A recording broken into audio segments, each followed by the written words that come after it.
बच्चों, आज की वीडियो में हम सबसे पहले जानेंगे कि किसी संख्या के गुणज क्या होते हैं। तो आप प्राकृतिक संख्याएं जानते होंगे। प्राकृतिक संख्याएं क्या होती हैं?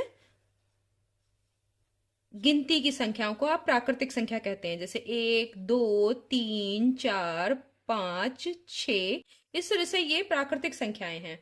अब प्राकृतिक संख्या को अगर किसी भी संख्या के गुणज निकालने हैं तो उसको प्राकृतिक संख्याओं से गुणा करते जाइए, तो उस संख्या के गुणज निकल आएंगे। जैसे कि आपको मान लीजिए कि संख्या 4 के गुणज निकालने हैं, तो आप क्या कीजिए, 4 को 1 से गुणा कीजिए, 4 को 2 से गुणा कीजिए, 4 को फिर 3 से गुणा कीजिए। ये आप प्राकृतिक संख्याओं से इस संख्या को गुणा कर रहे हैं। फिर 4 को 4 से, फिर 4 को 5 से, इसी तरह से आप निकालते जाइए तो 4 के गुणज आ जाएंगे। तो क्या होंगे? 4, 8, 12। जैसे आप पहाड़ा पढ़ते हो, 4 एकम 4, 4 दूनी 8, 4 तियां 12, 4 चौक 16, 4 पंजे 20, 4 छंग 24, और इसी तरह से ये संख्या के गुणज हो गए। तो आपको पता चल गया होगा कि संख्या के गुणज क्या होते हैं। किसी संख्या के गुणज आपको निकालने, तो उस संख्या की प्राकृतिक संख्याओं से गुणा कर दीजिए, तो संख्या के गुणज आ जाएंगे। अब अगर इसी तरीके से आपको, अगर हमको 6 के गुणज निकालने हैं, तो 6 के गुणज क्या होंगे? प्राकृतिक संख्याओं से गुणा कीजिए। 6 एकम 6, 6 की 2 से गुणा करेंगे तो 12 आएगा, 6 की 3 से गुणा करेंगे 18 आएगा, फिर 6 की 4 से 24 आएगा, 6 की 5 से गुणा करेंगे तो 30 आएगा। इस तरीके से 6 के गुणज निकल आए। तो आपको समझ में आ गया होगा कि किसी संख्या के गुणज क्या होते हैं। गुणज का मतलब है उस संख्या की प्राकृतिक संख्याओं से गुणा करते जाना। तो आपको गुणज पता चल गए होंगे कि संख्या के गुणज हम कैसे निकालते हैं। अब अगर किसी भी संख्या, कोई भी प्राकृतिक संख्या, आप प्राकृतिक संख्या जानते हैं, अभी मैंने लिखा है 1, 2, 3, 4, 5, 6। तो प्रथम n प्राकृतिक संख्याएं, यानी प्रथम 5 प्राकृतिक संख्याओं का योग निकालना हो, तो प्राकृतिक संख्याओं का योग आप कैसे निकालोगे? एक पहली प्राकृतिक संख्या, फिर दूसरी, फिर तीसरी, फिर चौथी और पांचवी, ये लिख लिया, इनका योग निकालेंगे। तो आप, एक ये तरीका है कि आप इस तरह से जोड़ दीजिए।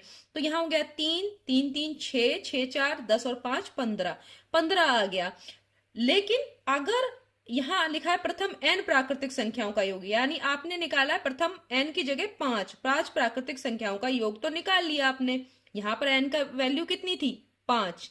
ठीक है। लेकिन अगर ये संख्या बहुत ज्यादा हो, मान लो मैं कह दूं कि आप प्रथम 25 प्राकृतिक संख्याओं का योग निकालिए, तब आपको जोड़ने में बहुत सारा टाइम लगेगा। ठीक है, आप गलती भी कर सकते हो। तो आपको एक फॉर्मूला होता है, एक सूत्र है जिसके द्वारा आप निकाल सकते हैं। ये सूत्र है n+1 बटे 2। यानी n की वैल्यू क्या है? पहले n की वैल्यू 5 थी, तो चलिए इसी वाले को, जिसको आपने पहले ऐसे ही बिना सूत्र के निकाला था, उसी को हम सूत्र से भी निकाल कर देख लेते हैं कि क्या ये हमारा सूत्र सही है। फिर n का मान 25 रखकर प्रथम 25 प्राकृतिक संख्याओं का भी योग हम ज्ञात करेंगे। तो चलिए n का मान यहां पर क्या है, इस वाले के लिए 5, और n+1 क्या हो जाएगा? 5 में 1 जोड़ दीजिए, ठीक है, और बटे 2। 5 में 1 जोड़ेंगे तो 5 गुणा 6 बटे 2, 2 से काटेंगे, 2 तियां 6, और फिर 5 की 3 से गुणा, 5 तियां कितना हो गया? 15। तो आपने देखा कि किस तरीके से हमने यहां से भी, सूत्र से भी ये सवाल निकाल लिया।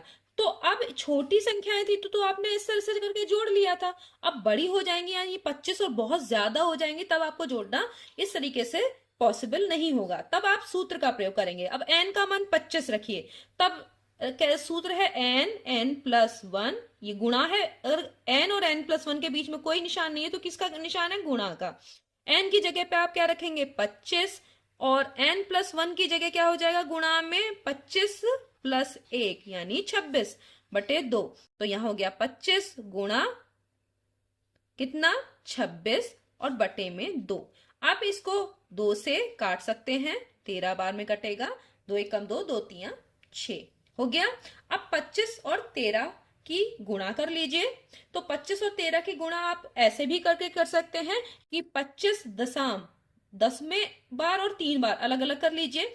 25 दशम 250, और फिर 250 में 25 तिया कितना होता है 75, 250 में आप 75 और जोड़ दीजिए तो आ जाएगा 325। तो ये हो गई आपकी इन दोनों की गुणा। ठीक है, अब इस तरीके से आपने सीधे निकाल लिया। अगर आप इस तरह से करते, एक जोड़ते फिर दो फिर तीन फिर चार 25 तक जोड़ते जाते तो आपको बहुत सारा टाइम भी लगता और गलती की संभावना ज्यादा थी। तो इस तरीके से आप ये निकाल सकते हैं। अब हो इस तरीके का ये वाला प्रश्न है कि किसी संख्या के, अब के प्रथम कोई संख्या है, उसके प्रथम n गुणजों का योग, गुणज आपने निकाला है अभी। गुणज आपको पता है कि किसी भी संख्या को अगर प्राकृतिक संख्या से गुणा कर दें तो क्या उसके गुणज प्राप्त हो जाते हैं। मान लीजिए किसी संख्या, हम मान लेते हैं यहां पर किसी संख्या के की जगह लिख दें 6 के प्रथम 5 गुणजों का योग निकालना है। ठीक है, तो कैसे निकलेगा? तो इसमें आप या तो ये करिए कि पहला गुणज होगा 6, फिर दूसरा होगा इसका 12। अभी देख रहे हैं कि 6 का 1 से गुणा करेंगे तो 6 आएगा, फिर 12 आएगा, फिर 6 तिया 18, 6 चौक 24, 6 पंजे 30। इस तरह से भी आप गुणज का योग करके सवाल निकाल सकते हैं। तो ये अगर करेंगे तो आप देखिए इसमें क्या आएगा, 8 और 4 हो गया 12, 12 और 2 14, और 14 और 6 20 का शून्य, 2 बचे, 2 और 3 5 6 7 8 9, 90 आ गया। ठीक है, लेकिन ये तो अगर अभी किसी संख्या 6 के प्रथम 5 गुणज थे, अगर आ जाता 15 गुणज का योग तब तो बहुत बड़ा हो जाता। फिर फॉर्मूला आपके लिए हेल्पफुल है। तो आप फॉर्मूला कैसे लगाएंगे? इसका फॉर्मूला होता है, अगर इसी तरह निकालना है तो इसका फॉर्मूला होता है योग का के, आपकी जो संख्या है, इंटू n+1/2। अभी आपने एक बार करा था कि प्रथम n प्राकृतिक संख्याओं का योग n+1/2 यही था। तो यहां पर बस k से गुणा और कर देनी है। तो k की जगह पे क्या है 6, k का मान क्या है आपका 6, और n का मान कितना है 5। संख्या 6 के, देखो यहाँ k का मान कितना है 6 और n का मान कितना है 5। अब यहाँ पे रख दीजिए, तो k की जगह पे आप रखेंगे 6, n की जगह पे 5, और 5 + 1 कितना हो जाएगा 6/2। यहाँ देखिए n+1 है तो 5 में 1 जोड़ेंगे कितना हो गया 6, काट दीजिए, यहाँ हो गया 3। अब देखिए 6 पंजे 30 और 30 तिया कितना हो गया 90। आ गया कि नहीं आ गया? वही आ गया आपका फॉर्मूले से, और वही आपने निकाल लिया। कैसे? ऐसे भी जोड़ के आप निकाल सकते हैं जैसे कि ये सिंपल जोड़ के निकाला है। लेकिन अगर बहुत ज्यादा बड़ी संख्याएं होंगी तब फिर आपको दिक्कत हो सकती है। अभी अगर एक और सवाल इसी पे करते हैं, यहां देखिए अगर हमने ये लिख दिया कि संख्या 2 के प्रथम 15 गुणजों का योग, ठीक है, उसी तरीके से निकालना है। तो यहां पर k की वैल्यू क्या है? k का मान है 2 और n का मान है 15। अब फॉर्मूला लगाते हैं, सूत्र लगाते हैं, k गुणा n/1/2। k की जगह पे 2 रखिए, n की जगह 15, और 15 + 1 कितना हो गया 16/2। 2 से ये 2 कट गया, आप इस तरह से काट लीजिए। और 15 का फिर वैसा ही जैसे मैंने आपको बताया था 15.1, इसको भी 16 को आप 10 और 6 में विभाजित कर सकते हैं ताकि आप ओरल कैलकुलेशन कर पाए। तो 15 दशम कितना होगा 150। ठीक है, तो आपको गुणा नहीं करनी पड़ेगी। और फिर क्या हो गया 15 की 6 से गुणा 90, तो 90 इसमें अगर और जोड़ दीजिए आप, 150 में 90 जोड़ेंगे तो कितना आ जाएगा 240। तो ये आपका इस तरीके से आपने फॉर्मूले से निकाल लिया। अब कोई संख्या वो उसकी घात कैसे निकाली जाती है, घात के रूप में संख्या को कैसे लिखा जाता है। जैसे मैंने लिखा 10 की घात 1, इसका मतलब क्या है? देखिए 10 घात को इस तरह से लिखा जाता है 10 की घात 1 यानी 10 की 1 बार गुणा, 10 की 1 बार गुणा। ठीक है, 10 की 1 बार गुणा यानी मतलब 10 एक ही बार लिखेंगे। 10 की घात 2, देखिए घात को छोटा सा दाहिनी तरफ ऊपर लिखा जाता है, इसका मतलब है 10 की 10 से 2 बार गुणा, 10 गुणा 10। 10 की घात 3, इसका मतलब क्या है? 10 की 10 से कितनी बार गुणा?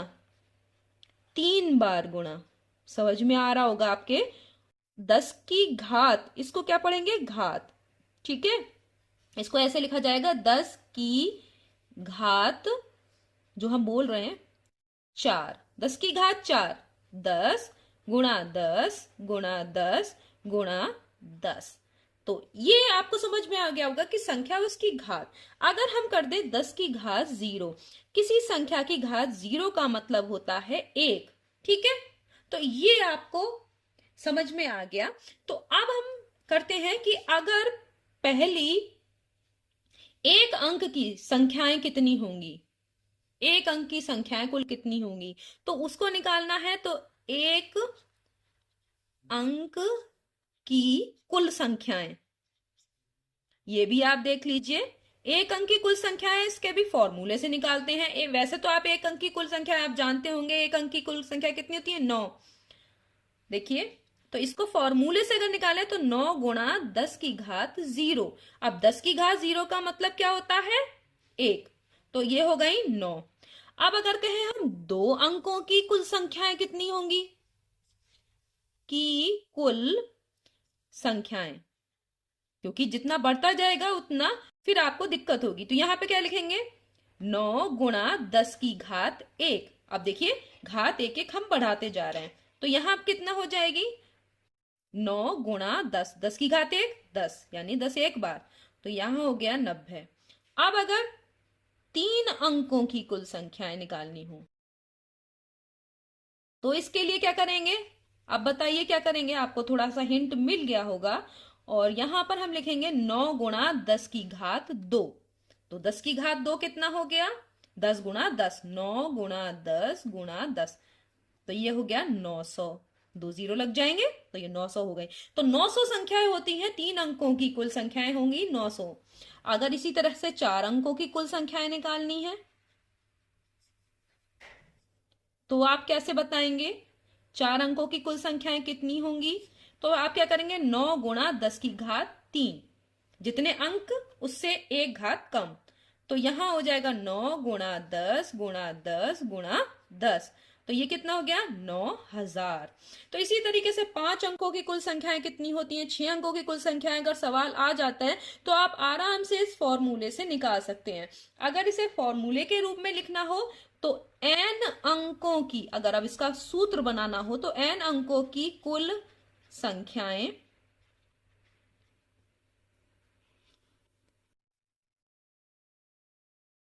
ये हो जाएगा 9 गुणा 10 की घात n-1। देखिए, एक कम है। देखिए, 4 अंकों की कुल संख्याएं निकालनी थी तो 10 की घात कितनी थी? 4 में से एक कम। ठीक है, तो इस तरीके से ये हमारा फॉर्मूला बन जाएगा। अगर हमें कोई भी कितने भी अंकों की कुल संख्याएं निकालनी हो तो हम इस तरीके से फॉर्मूले से निकाल सकते हैं। तो आज के वीडियो में आपको संख्या और उसकी घात और गुणज क्या होते हैं, या n प्राकृतिक संख्याओं का योग, ये सब निकालने के फॉर्मूले समझ में आ गए होंगे। नेक्स्ट वीडियो में हम संख्या और संख्या पद्धति से संबंधित कुछ और प्रश्न लेकर उपस्थित होंगे। तब तक के लिए धन्यवाद।